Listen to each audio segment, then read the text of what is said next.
اب یہ کیسے کرنا ہے یہ علماء حضرات اچھے طریقے سے جانتے ہیں. انہیں پتہ ہے کہ کس طرح. جی, اور میں آپ کو سب سے بڑی بات بتاؤں نا کہ ممبر پہ بیٹھ کر گفتگو کرنے والا اپنے مقتدیوں سے, اپنے سامعین سے گفتگو کرنے والا, یہ آپ کے لیے بھی ایک ٹپ ہے کہ اگر دوسرے لفظوں میں یہ کہیں نا کہ وہ ماہر نفسیات ہے.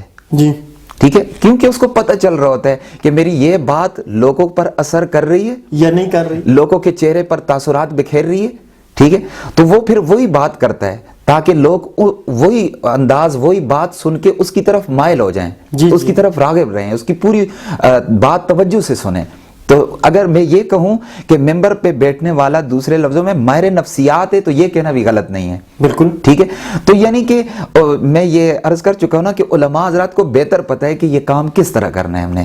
ٹھیک ہے, تو یہ اللہ تعالیٰ نے ایک نعمت ہمیں عطا کی, یہ منصب ہمیں عطا کیا. جی بالکل, اس کو تو ٹھیک ہے, بالکل تو اسے معمولی نہیں سمجھنا چاہیے اور یوں رائیگاں نہیں جانی چاہیے. تو دوسرا جو ہاتھ ہوتا ہے وہ ماں باپ کا ہوتا ہے. ٹھیک ہے, اور اکثر ہمارے بڑے بزرگ جو تھے وہ مثالیں دیتے تھے کہ اگر ٹینکی میں پانی نہیں تو ٹوٹی میں کیسے آئے گا. ٹھیک ہے, تو ٹینکی میں ہونا ضروری ہے. ہاں, پھر تو آگے جی سپلائی تو آئے گی. مطلب والدین چونکہ بچے ہمیں فالو کر رہے ہوتے ہیں, دیکھ رہے ہوتے ہیں کہ ہمارے والدین کیا کر رہے ہیں. اب اگر والدین اولاد کے سامنے ڈرامے فلمیں لگا کے بیٹھے ہیں, ٹھیک ہے, تو ظاہر ہے ہمیں بچے دیکھ رہے ہیں, وہ ہمیں فالو کر رہے ہیں, کل کو وہ بھی انہی چیزوں کے رسیا ہوں گے. بالکل, تو دین کی طرف انہوں نے راغب نہیں ہونا. دین کی طرف بچے تبھی راغب ہوں گے جب والدین کچھ دلچسپی ظاہر کر رہے ہوں گے, دین کے ساتھ کوئی وابستگی ظاہر کر. اب ایک والدین خود نماز نہیں پڑھتے, ٹھیک ہے, وہ اپنے بچوں کو جب کہیں گے کہ نماز پڑھو تو ان بچوں نے کیا پڑھنی ہے. ٹھیک ہے, تو وہی بات آتی ہے تاثیر والی کہ اس زبان میں تاثیر پیدا کرنے کے لیے ہمیں خود پہلے اس کا عامل ہونا پڑے گا, پھر دوسروں کو نصیحت کریں تو اس نصیحت میں اثر ہوتا ہے. جیسے کہ وہ مختلف علماء اور بزرگوں کے حوالے سے مشہور ہے کہ ان کے پاس ایک مائی آئی اور کہنے لگی کہ جی حضرت میں آپ کے پاس آئی ہوں, میرا بچہ میٹھا بہت کھاتا ہے, تو آپ برائے مہربانی اسے کچھ تلقین کریں تاکہ وہ اس چیز سے باز رہے, اپنی صحت نہ بگاڑے. تو ان بزرگوں نے کہا کہ مائی آپ چلی جائیں واپس, اور امام اعظم ابو حنیفہ رحمۃ اللہ علیہ کے حوالے سے بھی یہ بات مشہور ہے اور دیگر جو بزرگ ہیں ان کے حوالے سے بھی مشہور ہے. تو ان بزرگوں نے کہا کہ آپ ابھی واپس چلی جائیں, 2-3 دن بعد آئیے گا. وہ مائی سوچتے سوچتے چلی گئی. تو 2-3 دن گزرنے کے بعد جب وہ مائی پھر آئی تو آپ نے کہا آپ کا بیٹا کہاں ہے. اس بزرگ نے کہا کہ بیٹا جو ہے وہ کہاں ہے. تو اس مائی نے اپنے بیٹے کو آواز دے کر بلایا, تو انہوں نے بڑے پیار سے, بڑی شفقت سے کہا بیٹا میٹھا مت کھایا کرو, یہ تمہاری صحت کو بگاڑتا ہے.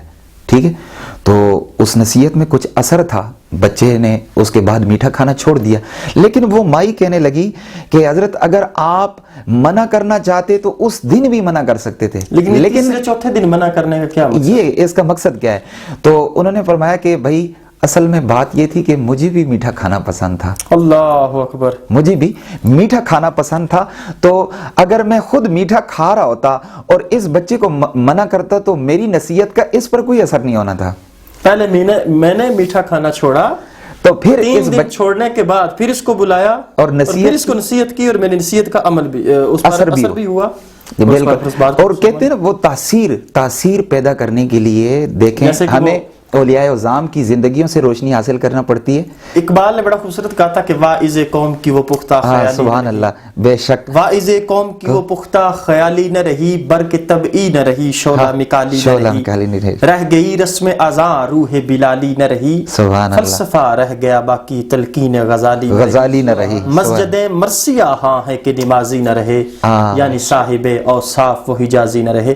پھر کسی موڑ پر اقبال کا قلم تڑپا تھا تو اقبال بڑے خوبصورت انداز میں کہتے ہیں کہ اڑا شاہین قیدی پرندوں کو بتا کر, اڑا شاہین قیدی پرندوں کو بتا کر, ٹکراؤ سلاخوں سے لڑو خون میں نہا کر, اگر بازو میں دم ہے تو انصاف نہ مانگو, ایک دور میں پچھتاؤ گے زنجیر ہلا کر. اور یہ ضروری چیزیں ہوتی ہیں کہ سب سے پہلے خود عمل کرنا پڑتا ہے اور اس کے بعد پھر کسی کو نصیحت کرنی پڑتی ہے. اس کی بہترین مثال آقا علیہ الصلوۃ والسلام کی حیات طیبہ ہمارے سامنے موجود ہے کہ آقا علیہ الصلوۃ والسلام اس وقت بھی نبی تھے جب یہ جہان نہ بنا تھا, جنت دوزخ کا کوئی کنسیپٹ نہ تھا, فرشتے نہ فرشتوں کو بھی اللہ کریم کی ذات نے ابھی تک پیدا نہیں کیا تھا. حضرت آدم علیہ السلام بھی باب نبوت لے کر دنیا پر نہیں آئے تھے. اس وقت میرا آقا علیہ الصلوۃ والسلام نبی تھے، لیکن 40 سال کے بعد نبوت کا اعلان کروانے کا مقصد فقط یہی تھا کہ 40 سال ایک دفعہ مکہ والے یہ مالا جپ لیں کہ آپ صادق و امین ہیں، اس کے بعد آپ انہیں پیغام حق سنائیے. تو جی حضور، سب سے پہلے تو پھر میں آپ کا شکریہ ادا کروں گا کہ آپ میری اس ٹرانسمیشن کے سب نے حضرت عقیل صاحب آپ کا بے حد شکریہ. اللہ کریم کی ذات آپ کو دوام عطا فرمائے، اللہ کریم کی ذات آپ کو مزید عزتیں عطا فرمائے. ناظرین، اسی کے ساتھ ہمارے اس پروگرام در نایات کا وقت ختم ہوا. انشاءاللہ اگلے ہفتے نئے مہمانان گرامی کے ساتھ آپ کی خدمت میں پھر حاضر ہوں گے. اس وقت تک کے لیے اپنے میزبان عمر فاروق چشتی نظامی کو اجازت دیجیے. اللہ حافظ.